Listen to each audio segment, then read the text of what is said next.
오늘 말씀의 제목은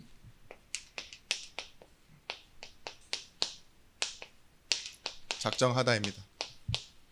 고린도전서 2장 1절에서부터 7절의 말씀. 여러분, 이 감이 좋아야 돼요. 엘리사가 뭘 구했습니까? 엘리야를 따라가서 갑절에 영감을 구했습니다. 영감. 네, 제가 지난 수요일 날 아찔했어요.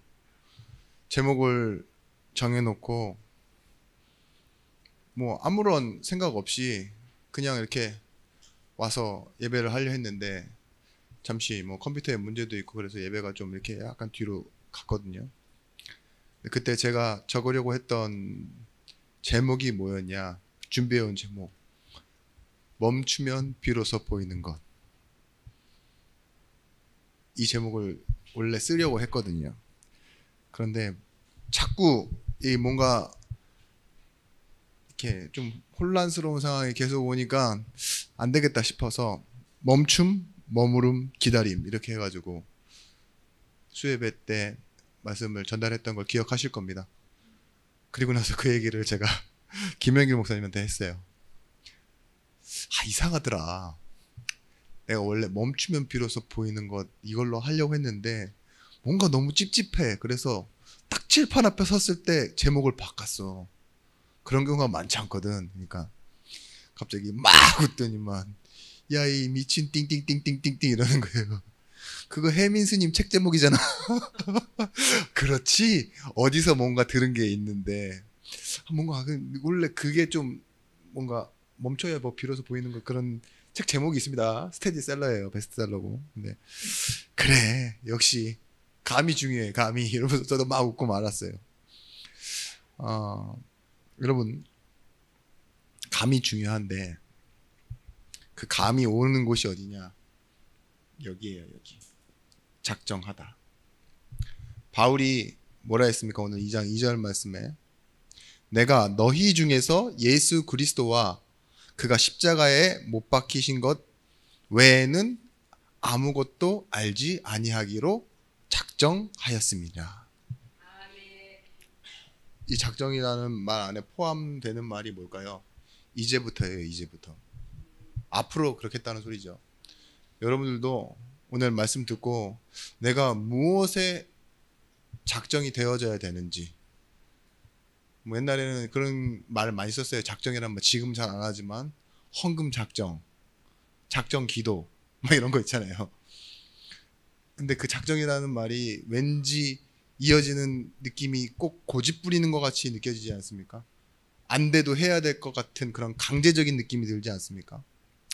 그런 건 말고요. 하나님이 원래 작정의 하나님이십니다. 작정하시는 하나님. 이 말은 누구와도 상의하지 않으시고 하나님이 홀로 펼치시고자 하는 그 계획을 정하셨다 이거예요. 그런데 이 작정을 이제 계획에 따라 움직여지는 원리라고 본다면요. 여러분들이 좀 혼돈하시는데 이 예정이라는 단어와 좀 혼돈하세요. 어떤 의미가 더 큰 의미냐? 굳이 따지자면 작정이 더 큰 의미입니다.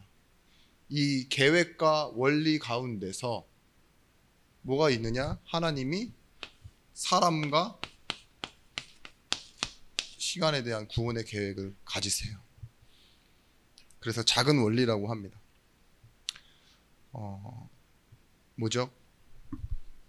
원래의 큰 틀, 거기에 대한 구체적인 계획 이런 걸 보고 예정이라고 해요.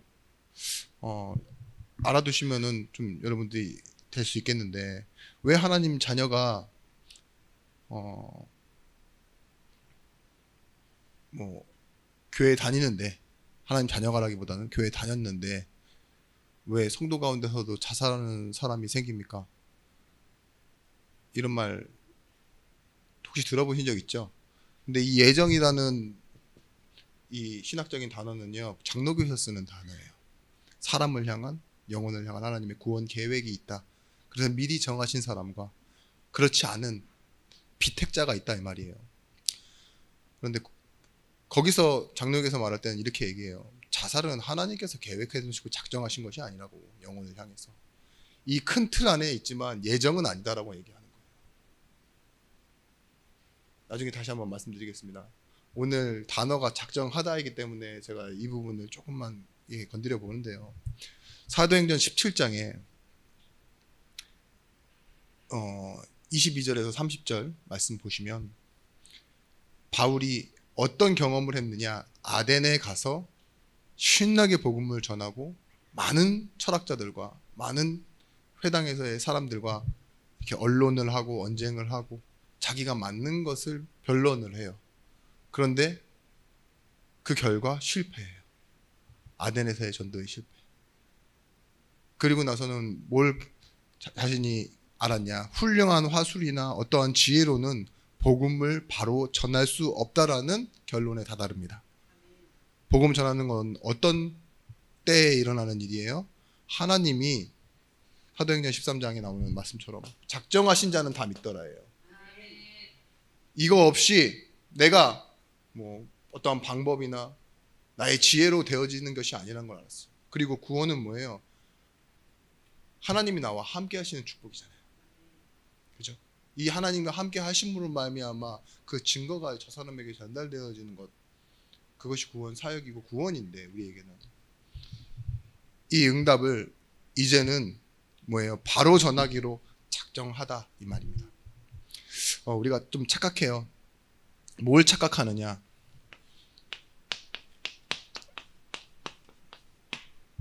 이 작정과 예정 속에 있는 우리가 응답을 착각합니다. 어떤 것이 응답인지 여러분 바로 여러분들이 말씀을 붙잡으셔야 돼요. 어떤 것이 과연 내게 응답이냐? 대부분의 사람들이 잘 되는 것이 응답이라고 생각해요. 문제 해결 받는 것, 병이 낫는 것, 그죠? 뭔가 깨닫는 것, 그게 진짜 응답일까요? 이 응답을 여러분들이 잘못 생각하고 있다는 건 그 응답하시는 하나님, 응답 주시는 하나님, 하나님에 대한 착각이 먼저 여러분들 속에 있기 때문에 그래요. 그러니까 여러분들 기도해서 응답 받으려고 하고, 어떨 때는 선한 일, 헌신, 봉사 내지는 어떤 흐름 속에서 누구는 어떤 사람들의 뭉탱이에 껴서 그렇게 해서 응답 받으려고 하는데 저는 그건 아니라고 봅니다. 우리가 분명히 알아야 되는 건 무엇이냐? 하나님은 우리에게 구원을 주셨다는 건 이걸 바꾸셨다는 거예요. 목적지를 바꾸셨어요. 완전히. 그걸 보고 뭐라 그러죠? 운명 바꿨다고. 그러면 이 운명이 바뀐 사람이 가는 길도 달라지게 돼 있는 겁니다. 그걸 보고 과정이라고 해요. 오늘 전도사님도 얘기했는데 우리의 걷는 걸음걸이를 바꾸시는 게 아니에요. 똑바로 걷게 만들고, 그죠? 우리가 힘을 얻게 만들고 그런 것이 아니라 아예 길 자체를 바꿔버리셨다니까요. 그게 내가 곧 길이요 진리요 생명이라는 거예요. 길이 바뀌었으니까, 목적지가 바뀌었으니까 뭐예요? 그 가운데 있는 이 과정의 응답이라니까요. 요셉은 안 팔려갔으면 그 집에서 계속 사랑받았을 거예요. 계속 색동적으로 입고, 그죠? 아버지의 사랑을 독차지하고 형들에게 미움을 받고 그렇겠죠. 근데 하나님은 어떻게 하셨어요? 요셉을 향한 이 작정과 구원, 예정을 이루시기로 이제는 시작하였다니까요. 그러니까 뭐예요? 그 목적지로 가는 거예요. 그랬을 때 뭐예요? 노예되어지는 것, 그 길이에요. 감옥 가는 것, 그 과정이 응답이라니까요. 거기서 형통케 되어지는 것도 응답이지만 그건 지나가는 거라니까요. 어디까지 목적지에 이르는 거예요? 애굽이라는 곳의 총리로 이루어지는. 우리가 이 틀을 잘 바꾸지 못해요. 응답이라는 틀. 여러분들의 모습은 이렇습니다. 늘 살던 대로 살아요. 그리고 아는 대로 살죠. 그러면서도 여러분들이 가지고 있는 성품, 성질대로 삽니다. 그래서 사람도 아는 사람만 만나고 음식도 먹는 것만 먹고 그래요. 가던 길을 걷고 먹던 것을 먹고 늘 이렇게 익숙함에 반복되어지는 신앙생활을 하는데, 하나님이 여기서 여러분들에게 이 틀을 깨기 위해서 응답을 주시기 시작한다니까요. 그게 뭐냐? 그 응답이 바로 문제입니다. 그 응답이 바로 위기예요. 어떤 때는 사람을 통해 나타나는 갈등입니다. 이것을 우리는 볼 수 있어야 돼요. 뭘 보느냐? 이 안에 담아놓으신 축복. 이 축복을 보는 것을 보고 뭐라 하느냐? 기도라고 하죠. 여러분, 겉에 있는 것, 문제, 위기, 갈등을 그냥 살아가던 대로 아는 대로 성질대로 보면은요, 분명히 문제가 맞고 위기가 맞고 갈등해야 될 일이 맞아요. 그런데 이 안에 담아놓으신 축복을 말씀으로, 기도로 찾아내기 시작할 때 여러분들은 응답 받는다고 해요. 보세요. 그러면 문제가 중요한 게 아닙니다. 이 속에 담겨진 게 중요한 거예요. 위기 속에 담겨진 하나님의 축복, 갈등 속에 있는 하나님의 축복. 보세요. 목적지를 바꿨기 때문에 이 가는 길과 과정이 바뀌었다 그랬어요. 그걸 보고 뭐라 하느냐? 갱신이라고 합니다. 사람이 바뀝니까? 안 바뀌어요. 근데 자리는 바뀔 수 있어요. 사람이 안 바뀐다는 게 아니에요. 하나님이 함께 하시면요, 그 자리로 가서요, 그 역할이 바뀌는 거예요. 감옥에 있을 때는 주는 것만 먹죠, 요셉은. 그죠? 기껏 잘 보여봤자 간수장이죠. 근데 왕궁으로 옮겨가니까 어떻게 됩니까? 왕의 말을 듣잖아요. 그런 거예요. 우리도 그래요. 지금 이제 우리가 세상 사람들의 말을 듣고 살아가던 그 틀 속에서 나와서 예배하고 있습니다. 이건 뭐예요? 하나님의 말씀을 듣는 거예요. 응답은 다른 게 아니라 멀리 나아가서 보면요, 하나님께 영광을 돌려야 할 것을 응답으로 받는 거예요. 내가 응답 받았어요. 그럼 뭐 할 거예요? 하나님께 영광 돌려야죠. 그죠? 그러면 뭐예요? 이렇게 순서만 바꿔놓아도 조금 헷갈려 하시는데, 응답 받으면 하나님께 영광 돌리잖아요. 조금만 순서를 바꿔보세요. 그러면 뭐예요? 우리가 응답 받아야 될 이유는 하나님의 영광을 위해서예요. 하나님께 영광 돌아가야 하는 응답을 위해서 여러분에게 응답을 주실 것입니다. 로마서 8장 17절 말씀, 자녀이면 또한 상속자래요. 우리가 받는 응답은요, 사실은 당연한 거예요. 하나님의 것으로 받는 거예요. 그죠? 여러분들이 영광 돌린다는 말을 되게 어렵게 생각하시는데 당연하게 말하시면 돼요. 너 이 응답 어떻게 받았어? 기도해서 받았습니다. 이 응답 어떻게 받았어? 내가 좀 다른 사람과는 다르죠? 이게 아니라니까요. 나 하나님 자녀. 이게 다예라니까요. 사실 그게 하나님께 영광이에요. 나를 지으신 이가 하나님, 나를 부르신 이가 하나님, 당신에게 보내신 이도 하나님, 이거잖아요. 내 정체성을 밝히는 거. 근데 자녀이면 상속자요. 그러면서 하는 말이 있어요. 응답 받는 방법. 그와 함께 영광을 받기 위하여 고난도 함께 받아야 할지니라. 보세요. 고난이 뭐예요? 사실은 영광이래요. 앞으로 나타날 영광을 위해 가는 코스고 과정이래잖아요. 로마서 8장 18절 말씀 여기서 또 지나가서 뭐라고 합니까? 이 고난은요, 고난이 없는 영광 없다 그러잖아요. 영광으로 가는 코스가 고난이란 말이죠. 생각하건대 현재의 고난은 장차 우리에게 나타날 영광과 비교할 수 없도다. 그렇기 때문에 지금 잠시 있는 고난은 무엇을 위해 준비되어 있다? 하나님의 영광을 위해 준비되어져 있다. 여러분이 어떠한 만족을 느끼고 뭔가 거저받은 것이 아니라 내가 뭔가 성취감을 느끼고 뭔가 어디선가 내가 이런 자격을 내지는 입상을 여러 가지에서 내가 많은 것을 얻어서 이렇게 오른다라는 것은요, 누군가는 경쟁을 했을 때도 있고 혼자만의 스스로의 싸움이 있을 수도 있고 그 모든 것들이 다 포함되는 거예요. 그쵸? 그 올림픽에서 금메달 따는 사람들이 얼마나 그 국가대표가 되기 위해 앞선 경쟁이 있었습니까? 수많은 경쟁을 해서 올라왔는데도 불구하고 또 나라 간의 경쟁이 기다리고, 근데 뭐예요? 마지막 그 금메달을 영광이라고 그러잖아요. 영광. 그죠? 많은 고난이 그 안에 있는 거예요. 우리도 마찬가지예요. 영광이라는 목적지 안에 들어있는 이 과정, 이걸 여러분들이 찾아내셔야 됩니다. 여러분, 먼저는요, 우리는 구원 받았습니다. 구원 받았다는 건 하나님이 완전한 것을 우리에게 주셨다는 거예요. 이 구원 가운데 모든 것이 다 들어있다는 걸 여러분들이 찾아내셔야 돼요. 제가 지난주 금요일 날 저녁에 이런 것을 먹었습니다. 단백질을 먹었어요. 단백질 안에 어떤 영양소가 있냐?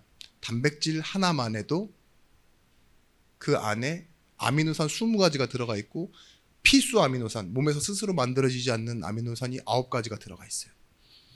거기에 철, 헤모글로빈 성분이 있어서 적혈구를 생성해주는 그런 성분이 있고, 비타민 E, 비타민 B, 비타민 K, 엽산, 뭐 트립토판, 뭐 엘카르니틴, 이런 것들을 제가 금요일 날 먹었어요.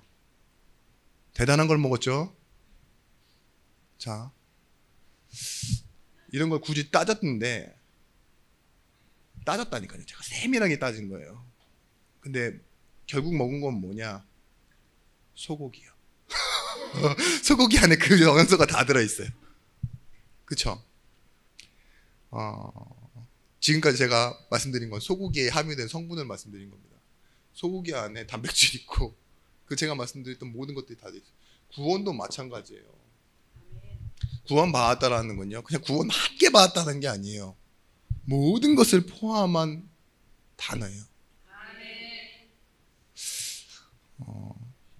이 신명기 6장 10절 말씀, 지금도 이루어지고 있는 하나님의 구원이에요. 내 하나님 여호와께서 내 조상 아브라함과 이삭과 야곱을 향하여 내게 주리라 맹세하신 땅으로 너를 들어가게 하시고 내가 건축하지 아니한 크고 아름다운 성읍을 얻게 하시며. 구원 안에 있다니까요. 뭐예요? 아브라함에게 약속했어요. 이삭 야곱에게 약속했던 거, 그거 나한테 주신 거 아니잖아요. 근데 그 약속이 구원 안에 들어가 있다니까요. 들어갔어요. 근데 네가 건축하지 아니한 땅에서, 성에서 살게 되어지고, 뭐라 합니까? 크고 아름다운 성읍을 얻게 하신대. 그게 뭐예요? 구원이에요. 이스라엘 백성들이 봤을 때 그것 또한 마찬가지예요. 우리가 그렇다니까요. 우리가 구원 받았을 때 어느 속에 들어와 있냐? 여러분, 나는 살기 힘들고 이제 뭔가 똑바로 살아야지라는 그런 정신 상태로 가고 있는데, 뭔가 안 되어지고 있는 삶 속에 있는데 교회에 와 있다는 것만으로 전도 선교에 참여하고 있는 거예요. 하나님의 놀라운 계획 속에 내가 들어와 있어요. 난 그저 힘없이 와서 힘없고 조금 돌아가고 있는데, 하나님은요, 은혜라는 단어 안에요, 하나님의 모든 사랑을 쏟아부어서 여러분들한테 주고 계신 거라니까요. 알지 못해? 괜찮아요. 모르는 것을 몰라요. 당연하죠. 하나님 그래서 계속 주시는 게 뭐예요? 성령으로 여러분 안에 가운데서 계속 말씀으로 역사하고 계신 거예요. 여러분 다행입니다. 무식할수록, 내가 알려고 하는 의지가 없고 포기할수록 하나님의 은혜가 더욱 강해요. 자, 그래서 우리는 이 말씀을 기억하셔야 돼요. 이 말씀이 신약으로 넘어와서는 어떻게 되고 있냐? 오직 성령이 너희에게 임하시면 뭐예요? 너희가 권능을 받고 땅끝까지 이르러 내 증인이 되리라 하셨어요. 온 유대와 사마리아와 땅끝까지 이르러. 이 말씀이 구원받은 우리가 받은 축복이라니까요. 내가 참여하면 거기에 그냥 들어가는 것이고, 내가 의지적으로 결단이 없고 뭔가 작정이 없으면 여기서 빠지는 것이 아니에요. 성령께서 이쪽으로 이끌어 가시는. 사사기서 2장 1절에서부터 5절의 말씀 여기도 이렇게 말합니다. 여호와의 사자가 길갈에서부터 보감으로 올라가 말하되 내가 너희를 애굽에서 올라오게 하여 내가 너희 조상들에게 맹세하신 땅으로 들어가게 하였으며 또 내가 이르기를 너희와 함께한 언약을 영원히 어기지 아니하리니. 하나님의 성품이에요. 조상에게 맹세하신 땅, 그 땅으로 들어가게 할 것이며 뭐예요? 영원한 언약 어기지 않겠대요. 하나님의 약속은 뭐예요? 변개되지 않습니다. 하나님과 같이 처음 있었고 마지막 끝까지 그대로 있어요. 그래서 하나님은 알파와 오메가, 처음과 나중, 시제가 끝이라고 하셨어요. 그 하나님이 나와 함께 하시는 거예요. 언제까지요? 세상 끝날까지 내가 너희와 함께 있으리라. 시편 81편 10절 말씀에 10절 말씀에 나는 너를 애굽 땅에서 인도하여 낸 여호와이니. 뭐예요? 구원 뭐예요? 구원은 나는 너를 애굽 땅에서 인도하여 낸 여호와이니예요. 내 입을 크게 열라 내가 채우리라. 자, 이 말을 지금 시편에서 하고 있는데요. 광야에서 태어난 그 후대들이 다시 출애굽해야 될 이유가 있습니까? 없죠. 그게 구원의 축복이에요. 우리는 지금 가나안 가면 돼요. 광야에서 걸어서 가나안 가면 뭐예요? 그 응답이 어디로 연결되어져요? 후대에게로 연결되어져요. 그러면 뭐예요? 내가 받는 응답은요? 결국은 후대와 연결되어진 응답이에요. 하나님 뭘 기다리신다 그랬어요? 돌아올 이방인을 기다리신다고 했죠. 지금 악하고 지금 믿지 않고 지금 무지한 사람들을 기다리기 위해서 기다리시는데, 그게 성도와 함께하는 모습으로 나타났을 때는요, 성도는 고통당하는 것처럼 보여요. 고난당하는 것처럼 보여요. 그런데 그게 뭐라고 했어요? 우리는 그 기다리심을 이 시대 속에서 담아내는 거라고요. 성도의 삶이. 힘든 일이 있습니까? 어려운 일이 있습니까? 구원을 생각해 보십시오. 이 안에 모든 것이 다 있다니까요. 보세요. 다윗이 결국은 뭐를 묵상한 거냐? 구원을 묵상한 거예요. 그러니까 뭐냐? 여호와는 나의 목자시오가 나오는 거예요. 여호와는 나의 요새시오.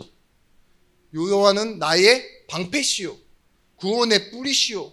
피할 바위시오. 다 어디서 나오는 거예요? 구원이에요, 구원. 나는 구원받았습니다를 시로 써야내야 되니까 그 필요한 상황마다 이 구원이 답이구나 라는 결론을 시편에 그렇게 써내는 거예요. 자, 구원 안에서 찾아내면 됩니다. 많은 것을 알아야 되는 게 아니에요. 복음을 알아야 돼요. 근데 복음을 무엇으로 알아야 되느냐? 오직으로 알아야 돼요. 그걸 뭐라고 하느냐? 내가 그리스도께서 십자가에 못 박히신 것 외에는 아무것도 알지 아니하기로 작정하였노라. 그 작정입니다. 유일성, 오직을 아는 자. 고린도전서 1장 18절 말씀. 많은 것을 안다고 살아가는 게 아니에요. 우리에게 있는 능력은 구원이에요. 구원. 십자가의 도가 멸망하는 자에게는 미련한 것이지만 구원받은 우리에게는요, 뭐예요? 이 십자가가 능력이래요. 자, 미련하다라고 말하는 사람 앞에 우리가 무엇으로 승리해야 되겠습니까? 구원받은 이 삶, 이걸 능력으로 보여줄 수 있어야 돼요. 시편 37편 1절에서부터 11절 말씀, 그리고 창세기 6장 5절 말씀. 이 시대를 뭐라고 그러냐? 악할 뿐임을 보시고. 그 말은 뭐예요? 악할 뿐임, 하나님을 인정하지 않는다라는 거예요. 하나님을 인정하지 않는 것이 악한 시대의 특징이에요. 그런데 이때 하나님은 뭘 나타내시냐? 큰 틀, 공의의 하나님. 잘하는 자에게 상 주시고 뭐예요? 범죄한 자에게 벌을 주신다라는 그런 의미에서의 공의도 공의지만 질서를 다스리시는 거예요. 근데 이 질서가 있는 이유가 뭐냐? 진짜로 상 줄 놈한테 상 주고 벌 줄 놈한테 벌 주려는 것이 아니라 하나님께서 은혜를 펼쳐놓으신 장인 거죠. 그래서 공의 때문에 십자가를 지셨지만, 인간의 몸을 대신해 자신이 직접 오셔서 십자가를 지셨지만, 그 이유는 뭐예요? 오직 은혜인 거예요. 근데 이 은혜를 주시기 위해 우리만이 아니라 하나님이 지금 뒤에 와야 될 새로운 생명, 영혼을 위해서 뭐 하신다 그랬어요? 하나님이 간과하시고 기다리신다 그랬어요. 길이 참으시는 중에 그 기다림의 시간표 속에 우리가 하나님 자녀로 살아가고 있는 거예요. 진짜 하나님을 믿는 자는 이 시편 37편에 나와 있는 악인의 형통을 두려워하지 않아요. 부러워하지 않습니다. 왜냐? 하나님은 이 하나님이에요. 심판주 되신다 이거예요. 그리고 진짜 하나님을 믿는 사람은 의인이 당하는 고난과 어려움을 숨길 일로 걱정하지 않아요. 왜냐? 하나님은 은혜를 주시는 하나님이시기 때문에. 악인의 형통? 반드시 심판대 앞에 쓴다는 거예요. 그렇기 때문에 내가 심판하지도 않아요. 판단하지도 않아요. 그렇지만 의인이 당하는 저 아이러니한 고통? 교회는요, 믿어요. 하나님이 은혜 주심을. 제가 지난 말씀에서 좀 잘못 말한 게 있어요. 누군가 제가 이렇게 딱 말하고 돌아섰는데 갑자기 에녹 이러셔가지고 저도 에녹 그랬는데 사실은 무드셀라예요. 그죠? 무드셀라가 죽던 나이가 969세입니다. 성경에 뭐라고 나와 있느냐? 무드셀라는 187세에 라멕을 낳았고 라멕은 182세에 아들 노아를 낳았대요. 그러면 187 더하기 182, 그리고 창세기 5장 29절 말씀에 노아가 홍수가 있을 때 노아의 나이가 600세래요. 이걸 다 더하면 969세입니다. 근데 무드셀라 무슨 의미겠습니까? 무드셀라라는 뜻의 의미가 뭐야? 창을 든 자예요. 창을 던지는 자. 이 뜻이 뭐죠? 경비병 내지는 본질을 수호하는 사람, 이거 지키는 사람이라는 거죠. 하나님이 제가 확대 해석하는 게 아니라 신학적으로 그렇대잖아요. 남들이 이걸 말하는데 뭐 그렇게 말하면 저도 끼어가면 욕은 안 먹겠죠. 제 개인적인 주관이 아니니까. 근데 뭐라고 얘기하냐? 하나님이 무드셀라의 죽음을 기다리셨대요.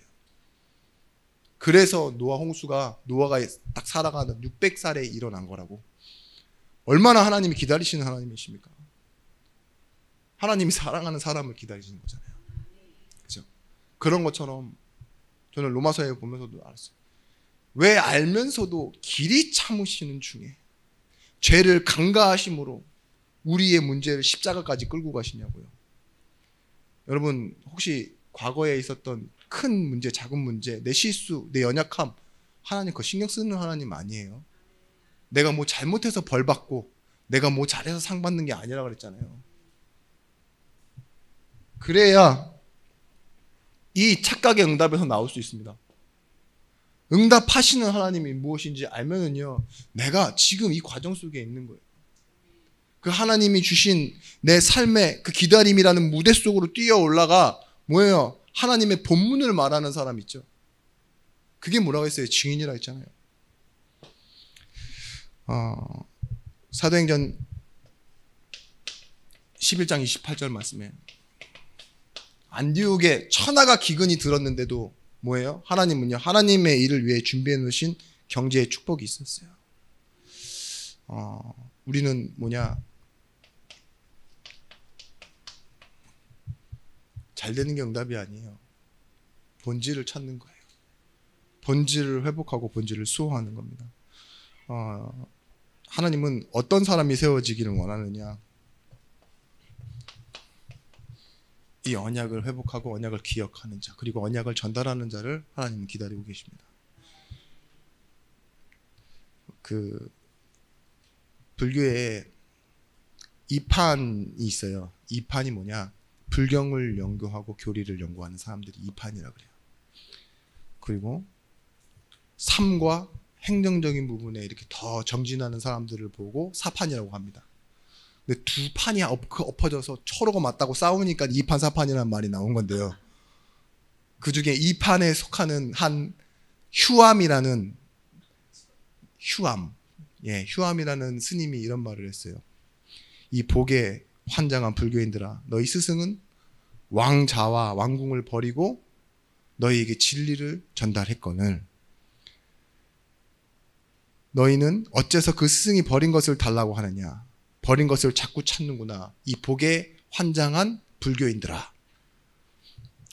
내 사랑하는 조국에 불교인이 1300만 명이라고 하는데 이 기복사상에 병들어 버린 한국의 진짜 불교를 찾아내기 위해 1300만 명이 130만 명이 되는 한이 있어도 나는 이 싸움을 해야 한다라고 생각한다. 가치 있다라고 생각한다. 그 말을 딱 듣는데 전 무슨 생각이 드느냐. 그래, 1300만이 130명이 돼? 중요한 건 제자화죠. 거짓 사상에, 기복 사상에 찌들어버린 1300만보다는 차라리 진짜인 130명이 낫다는 거예요. 근데 그게 뭐예요? 사실은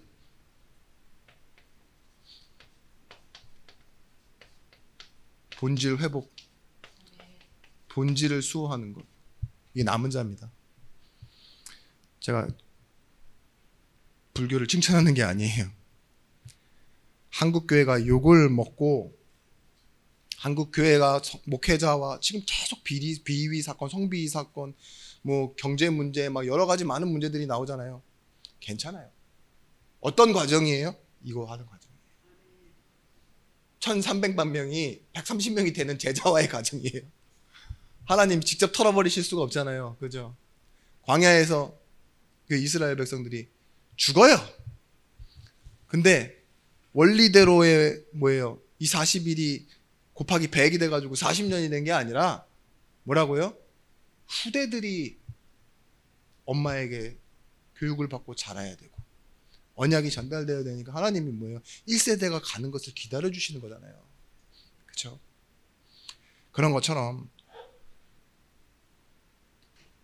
성경의 역사에는요, 하나님의 교회가 세상의 분위기와 풍조 때문에 망해버린 경우가 없어요. 성도가 그런 경우가 없습니다. 아시겠죠? 하나님의 시간표 속에 있는 거예요. 그래서 우리는 유일성을 찾아내야 됩니다. 그리고 이제는 나를 위해 받는 응답이 아니라 어떤 응답? 영혼과 관계되어진 응답. 이걸 찾으시는 거예요. 영원한 응답. 이 안에 뭐가 있냐? 하나님의 계획이 있음을 알면 돼요. 자, 아까 말씀드렸던 것처럼 출애굽은 한 번이면 됩니다. 이 후대에게 복음이 전달되어지고 증거되어지는 게 가장 중요한 과정이에요. 내가 뭐 잘된 것, 뭐 받은 것, 어떤 자리에 간 것, 그거 응답 아닙니다. 후대에게 복음이 전달되어지는.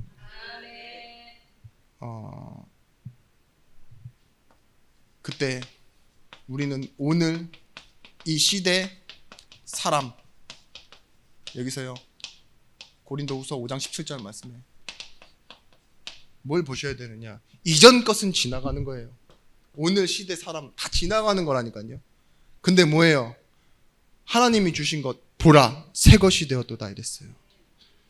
지나간 것을 버려두고 오늘 내게 오는 새로운 것을 붙잡는 것, 그게 작정하다예요.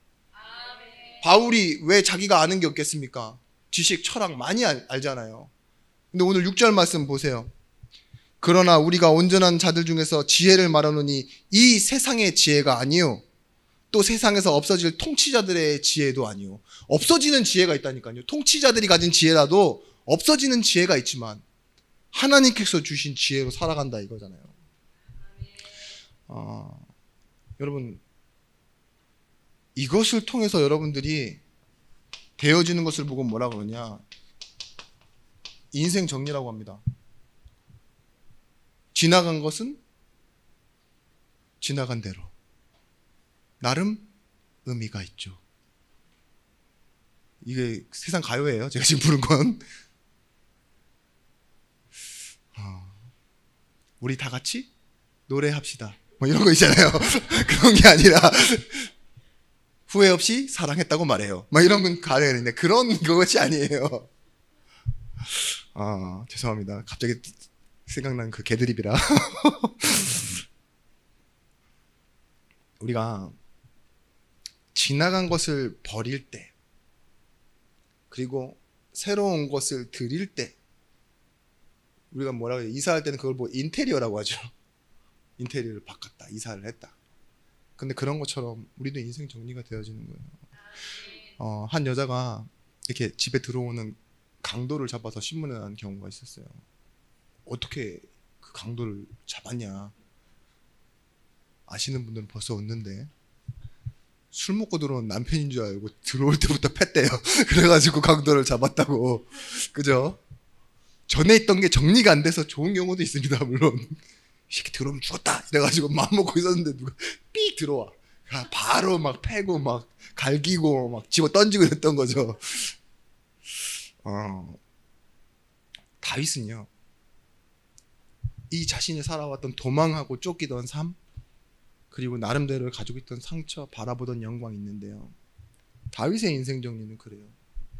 뭐예요? 내가 왕궁에 있는 것도 불편하다. 왜냐?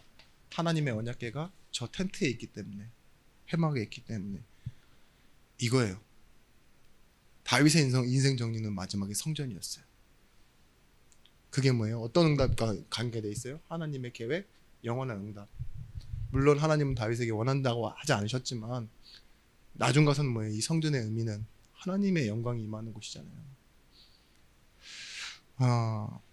여러분, 엘리사가 정리가 돼 있는 거예요. 길갈, 베델, 여리고 여기에 남으라 그러잖아요, 엘리야가. 근데 뭘 달라 그래요? 당신에게 있는 갑절의 영감을 내게 주소서. 이게 인생 정리라는 겁니다. 아마 엘리사는 작정했을 거예요. 처음 갔던 길갈에서 난 여기 남지 않기로. 사람들이 바라는 그 명예와 자리 속에 머물지 않기로. 뭘 붙잡기로? 하나님의 계획을 따라가기로. 다니엘이 뭘 했습니까? 상황을 받아들여요. 받아들이는데요, 그 상황을 만들어낸 사람을 의식하지 않아요. 그럴 수 있겠습니까? 여러분들은 분명히 원인이 중요해요. 어디 때문에, 무엇 때문에 이런 일들이 벌어났냐? 이게 원망이고 탓이잖아요. 여러분들 항상 그래요. 내가 내 인생이 이렇게 이 꼴이 된 것은 누구 때문이다. 원망하고 탓하고 막 이런 상처가 많단 말이죠. 툭툭 튀어오르는 거. 근데 다니엘은요, 바로 잘라내요. 이전 것은 지나간 거예요. 내가 이 상황을, 사자굴에 들어가는 상황을 만드는 어떤 사람을 원망하거나 그러잖아요. 하나님의 계획을 바로 붙잡아요. 그러니까 뭐예요? 바로 기도하잖아요. 예루살렘을 향하여 늘 하던 대로. 그게 정리입니다. 인생 정리. 오늘 시대 사람, 지나가는 것 속에 하나님이 주시는 새 것을 붙잡는 거예요. 그게 구원입니다. 자, 왜 아까 말씀드렸던 이 서론의 말씀처럼요, 우리가 살던 대로 아는 대로 성질대로 살면 안 되는 줄 아세요? 하나님은 오늘 새 일을 행하시는 하나님이잖아요. 믿으십니까? 새 은혜를 주시고자 하는 하나님이에요. 그 축복이 뭐냐? 예배예요. 나는 안 바뀌어. 난 늘 그대로 하던 대로 알던 대로 살고 싶어. 성질대로 살고 싶어. 근데 하나님이 뭐예요? 그걸 바꾸시는, 그것을 지나가게 만들으시고 새 것을 우리에게 담고자 해요. 그 축복이 예배의 축복입니다. 그래서 예배하고 난 다음엔 뭐가 돼요? 새로운 생각과 새로운 소망과 이런 새로운 것들이 나와지는 거잖아요. 자, 마태복음 4장 19절 말씀. 한 여자의 헌신이죠. 향유옥합. 이 사건을 제자들을 탓하시기 위해서 만들어 놓은 그림이 아니에요. 이걸 말씀하고 싶었던 거예요. 하나님의 계획을 아는 자 영원한 응답 속에 있다는 거예요. 제자들이 아직 깨닫지 못해서 뭐라고 얘기합니까? 좀 비유할 수 있는 게 이거밖에 없어요. 아는 대로 살던 대로 성질대로 지 승질대로 이걸 왜 여기서 깨냐? 구제를 하면 얼마나 할 수 있고 그 알던 대로 자기가 세상 사람들이 말하는 그 비유대로 비교대로 이 정도면 많은 걸 할 수 있는데 계산을 하고 측량을 하죠. 그런 걸 드러내기 위해서가 아니에요. 이 말씀 끝에 나와 있는 말씀이 뭐예요? 복음이 증거되어지는 그곳에 이 여자가 한 일도 증거될 것이다. 언제나 증거될 것이다. 하나님을 위해 복음을 위해 한 일이 있죠. 영원한 응답이 되어지는 거예요. 그 복음을 위한 응답은 아까 뭐라 했습니까? 이거라 그랬잖아요. 전달하고 증거하는 거. 그 일에 여러분들이 이제는 뭐예요? 인생 정리하시고 작정하셔야 돼요. 바울처럼 알지 아니하기로. 알지 않는다는 말은 뭐예요? 진짜 모른다는 말이 아니라 그 아는 것 때문에 내가 영향받지 않는 것으로 그렇게 되어지는 거죠. 여러분 작정했으면요 이게 있어야 돼요. 아무리 작정해도 의식이 되어지지 않으면 또 돌아가 버려요. 24시 되려고 그러면 여러분들 뭔가 계속 여러분들 의식 속에 담겨야 됩니다. 우리 권사님 다이어트 하시죠? 제가 알기로는 지금 한 30년째 하고 계신데 해서 그 정도잖아요. 그죠? 다 그렇습니다. 다 건강관리 하세요. 해도 아파요. 근데 뭐예요? 의식. 복음도 마찬가지예요. 내가 뭘 의식하고 있느냐, 뭘 작정했느냐, 알지 아니하기로 작정했다 이래놓고서 몸은 맨날 가서 알겠어 이러면 되겠어요? 의식인데 이 말씀 베드로전서 3장 15절 말씀에 누구든지 너희 소망에 관하여 이유를 묻는 자에게 대답할 것을 항상 준비하되. 준비되어 있어야 돼요. 정리되어 있어야 된단 말입니다. 인생 정리. 소망에 관한 이유를 묻는 자가 있을 때 뭐예요? 이유가 있기 때문에 있을 것이니까요. 난 증인이 맞잖아요. 그럼 이제부터요. 나는요. 오늘 듣는 말씀이요. 내가 무슨 은혜를 받아야 되나? 나는 어떻게 살아야 되나? 이게 아니에요. 이제는 사역자예요. 이 답이 필요한 사람에게 이 말씀을 제대로 증거해주기 위해서 내가 이 말씀을 오늘 하나님 나한테 먼저 주시는 거예요. 그 심부름을 하시는 겁니다. 디모데후서 4장 2절 말씀에 너는 때를 얻던지 못 얻던지 뭐하라고요? 힘써 복음을 증거하래요. 항상 힘쓰라. 고린도서 4장 16절 말씀 뭐랍니까? 바울이 그 의식을 가지고 그 사람들에게 뭐라고 하느냐? 가르치려고 해도 안 되고 우리가 막 배우려고 해도 안 되는 것들이 있어요. 근데 쉬운 게 있어요. 그게 뭐냐? 앞에서 계속 보여주면 돼요. 그걸 보고 뭐라 하죠? 모델. 모델이 다 옷 입고 가면은요, 나랑 기럭지가 달라요. 근데 저 옷이 너무 이뻐 보이잖아요. 그래서 사잖아요. 근데 뭐예요? 내가 입었을 때 저 모양의 핏이 나옵니까? 그렇지 않아요. 우리는요, 모델이 입은 걸 봐요. 보는 것만으로도 저걸 충분히 산다니까요. 그런 것처럼 우리는 뭐예요? 내가 누군지를 아는 것에서부터 뭐가 나와요? 힘이 나오고 싸움이 시작되어져요. 사도행전 3장 1절 6절 말씀 뭐예요? 베드로가 안진뱅이에 가서 이렇게 얘기해요. 나를 주목하여 보라. 우리를 주목하여 보라. 그러면서 하는 말, 주목하여 보고 하는 말, 내게 있는 건 내게 준다. 금과 은이 아니다. 나사렛 예수 그리스도 이름으로 일어나 걸어라. 사도행전 26장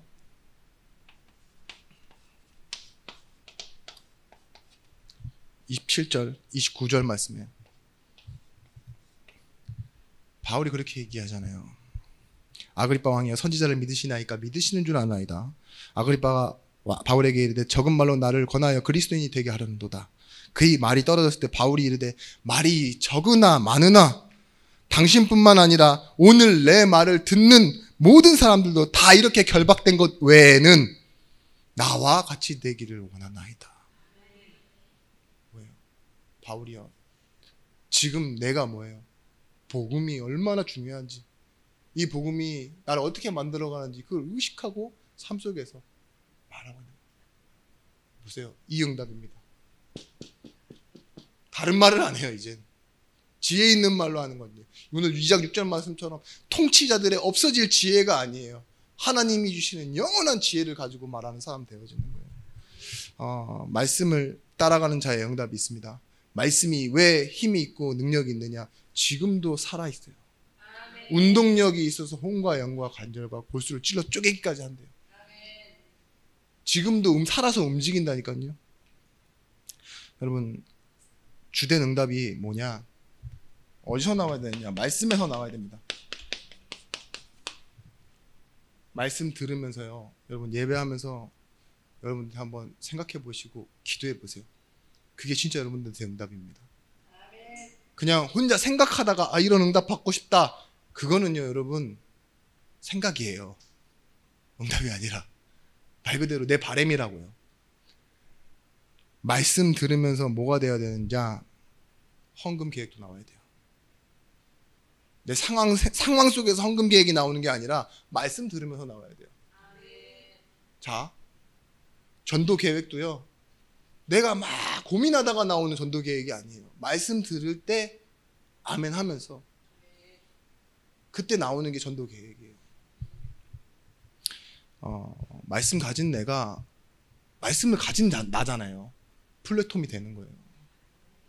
여러분, 세상에 여러분들 많은 성공자들이 있지만 그 성공자들이 하나님 만나는 길 아는 사람들이 있어요? 나는 알아. 이게 참된 성공이에요. 바울이 그러니까 묶여 있는데도 불구하고 내 말을, 당신 외에 내 말을 듣는 모든 이들이 묶인 것 외에는 나와 같이 되기를 원한다. 그렇게 말할 수 있잖아요. 사는 것도 죽는 것도 복음을 위해서라면, 내가 이미 얻은 것도 없는데 앞에 고난과 환난이 기다린다고 하는데 뭐예요? 갈 수 있어요. 왜 갈 수 있어요? 이것 때문에. 내 길이 과정이에요. 과정. 이미 얻었다 함도 아니에요. 이루었다 함도 아닌데 뭐가 확실해요? 목적지가 확실해요. 그 목적지를 바라보며 부르심의 상을 위하여 달려가노라. 여러분, 오늘 여러분들이 지나는 문제라는 과정, 사람이라는 갈등이라는 과정, 그것을 넘어서 여러분 예배와 말씀과 현장으로 깊이 들어가시는 증인들이 되시길 바랍니다. 마지막으로 2장 6절 말씀 한 번만 더 읽어드리겠습니다. 그러나 우리가 온전한 자들 중에서는 지혜를 말하노니 이는 이 세상의 지혜가 아니요 또 이 세상에서 없어질 통치자들의 지혜도 아니요. 아멘. 영원한 것, 하나님의 영이 여러분들과 함께하고 계십니다. 그리고 여러분들 그 하나님의 지혜를 구할 때 하나님 약속하신 게 있어요. 성령의 충만함. 그 약속하신 응답을 가지고 한 주간도 승리하시길 바랍니다. 기도하겠습니다. 하나님, 오늘 우리에게 만남을 주시고 그 만남 통해서 복음을 알게 하셔서 복음에 작정하기로 응답받은 사람 되어지게 하심에 감사를 드립니다. 살아있는 하나님의 말씀에 이끌림을 받고 인도받는 자들 되어지게 하시며 후대에게 복음이 증거되어지고 전달되어지는 영원한 응답을 발견하고 하나님의 계획 속으로 들어가는 증인들 되어지게 하여 주옵소서. 우리의 능력이 노력이 아니라 힘이 아니라 하나님의 계획을 붙잡는 시간표 속에 있는 것임을 확신하고 알아가기를 원합니다. 오늘 돌아가는 발걸음부터 그 기쁨의 시작, 행복의 시작, 소망의 시작이 되게 하여 주옵소서. 이제는